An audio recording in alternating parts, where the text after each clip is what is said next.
పెళ్లి కొడుకు పేరు రాకేష్, పెళ్లి కొడుకు వాళ్ళ అమ్మ పేరు వరలక్ష్మి, పెళ్లి కూతురు పేరు ప్రియ, పెళ్లి కూతురు చెల్లి పేరు దివ్య, పెళ్లి కూతురు అమ్మ పేరు లక్ష్మి.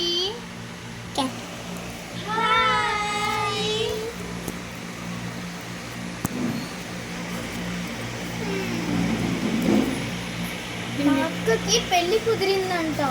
అవునా, నాకు కూడా పెళ్లి కుదిరింది. మరి ఎట్లాగా? ఏమో తెలీదు. అవునా? అవును, ఇంతకీ నీకు పెళ్లి కుదిరింది అన్నావు కదా, నీకు వచ్చే వాళ్ళ పేరు చెప్పు ఒకసారి. నాకు కూడా తెలీదు తన పేరు. అవునా?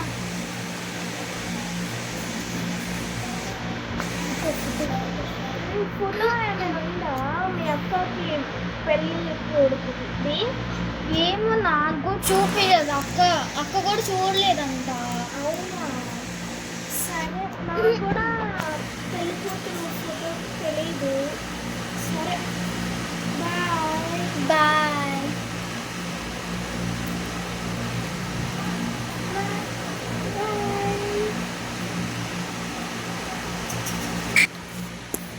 అయినా మా అక్క ఎందుకు వస్తుంది? లేదు, వేరే వాళ్ళు వస్తారులే మా అక్కకి. సర్లే.